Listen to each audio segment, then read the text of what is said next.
السلام علیکم ورحمۃ اللہ وبرکاتہ۔ فرحت ہاشمی پروگرام البیان کے ساتھ آپ کی خدمت میں حاضر ہے۔ آئیے اللہ کے نام کے ساتھ آغاز کرتے ہیں۔ نحمدہ ونصلی علی رسولہ الکریم، اما بعد فاعوذ باللہ من الشیطان الرجیم، بسم اللہ الرحمن الرحیم، رب اشرح لی صدری ویسر لی امری واحلل عقدۃ من لسانی یفقہوا قولی۔ ہم آج کے پروگرام کا آغاز سورۃ الفاتحہ سے کریں گے، تو آئیے اس کی تلاوت سنتے ہیں۔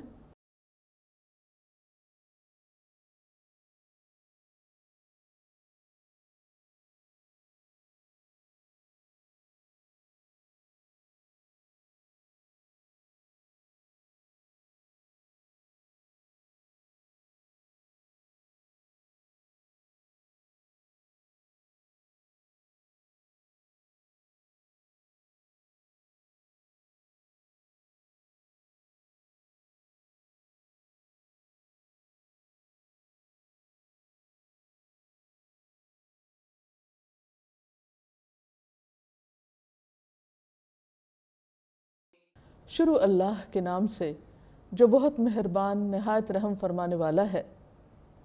سب تعریف اللہ کے لیے ہے جو رب ہے تمام جہانوں کا، بہت مہربان نہایت رحم فرمانے والا، بدلے کے دن یعنی قیامت کا مالک۔ ہم صرف تیری ہی عبادت کرتے ہیں اور صرف تجھی سے مدد چاہتے ہیں۔ ہمیں سیدھا راستہ دکھا، ان لوگوں کا راستہ جن پر تو نے انعام کیا، ان کا نہیں جن پر تیرا غضب ہوا، اور نہ گمراہ ہونے والوں کا راستہ۔ سورۃ الفاتحہ جس سے قرآن مجید کا آغاز ہوتا ہے، قرآن مجید کی سب سے عظیم ترین سورت ہے۔ اس کے بہت سے نام ہیں، لیکن مشہور نام الفاتحہ ہی ہے، جس سے قرآن پاک کی اوپننگ ہوتی ہے، ابتدا ہوتی ہے۔ ادب اور قاعدہ یہ ہے کہ جب قرآن پاک کی تلاوت کی جائے، قرآن پاک پڑھا جائے، تو سب سے پہلے اعوذ باللہ من الشیطان الرجیم پڑھا جائے۔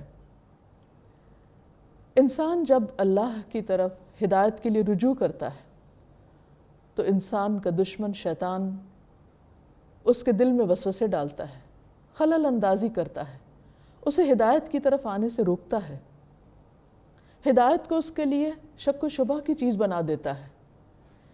اس لیے قرآن مجید میں ارشاد ہوتا ہے فَإِذَا قَرَأْتَ الْقُرْآنَ فَاسْتَعِذْ بِاللَّهِ مِنَ الشَّيْطَانِ الرَّجِيمِ، کہ جب آپ قرآن مجید پڑھیں تو اللہ کی پناہ لے لیں شیطان مردود سے بچنے کے لیے۔ پھر اسی طرح دوسرا قاعدہ یہ ہے کہ آغاز اللہ کے نام کے ساتھ کیا جائے۔ بسم اللہ الرحمن الرحیم، شروع کرتی ہوں اللہ کے نام سے جو بہت مہربان نہایت رحم فرمانے والا ہے۔ اللہ کے نام کے ساتھ کیوں آغاز؟ اس لیے کہ وہی اول وہی آخر ہے، سب کچھ اسی کا ہے۔ جب کوئی بھی کام ہم کرنے لگتے ہیں اور اس کا نام لیتے ہیں تو اس کی مدد شامل حال ہو جاتی ہے، وہ کام آسان ہو جاتا ہے، اس کام میں برکت ہو جاتی ہے۔ خود قرآن مجید کا آغاز جس آیت کے ساتھ ہوا، اس میں بھی اللہ کے نام کے ساتھ آغاز کرنے کی تعلیم دی گئی۔ اقرأ بسم ربک الذی خلق، پڑھو اپنے رب کے نام کے ساتھ جس نے پیدا کیا۔ اس لیے ہم پر لازم ہے کہ ہم جو بھی کام کرنے لگیں اس کے شروع میں اللہ کا نام لیں، خصوصاً قرآن مجید پڑھتے وقت۔ تو آئیے آغاز کرتے ہیں سورۃ الفاتحہ کا۔ ارشاد باری تعالیٰ ہے الحمدللہ، سب تعریف اللہ کے لیے۔ بعض نے حمد کا معنی شکر بھی کیا ہے۔ سب شکر اللہ کے لیے۔ کیوں؟ اس کے لیے کیوں؟ وجہ یہیں پر بتا دی گئی کہ رب العالمین، وہ رب العالمین ہے۔ الحمدللہ رب العالمین، سب تعریف اللہ کے لیے جو رب ہے تمام جہانوں کا۔ عربی زبان میں رب کہتے ہیں اس کو جو خالق ہو، مالک ہو، رازق ہو، مدبر ہو، یعنی جس نے بنایا،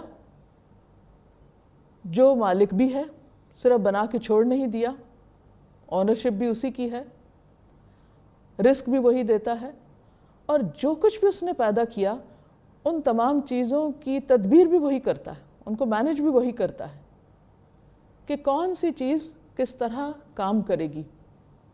حقیقت یہ ہے کہ آسمان و زمین اور جو کچھ ان کے درمیان ہے، اور جو زمین کے اندر ہے، اور جو سمندروں کی گہرائیوں میں ہے، سب کا سب اللہ ہی کا پیدا کیا ہوا ہے، اور کوئی اور اس میں اس کا شریک نہیں، اور ہر چیز کو اس نے بنایا اور بہترین طریقے پر بنایا، اور نہ صرف یہ کہ بنایا بلکہ اس کو کام کرنا بھی سکھایا، اس کا مقصد بھی بتایا کہ اس نے اس کو کیوں بنایا۔ تو اس لیے تعریف اسی کی ہونی چاہیے کہ جو یہ سب کچھ کر رہا ہو،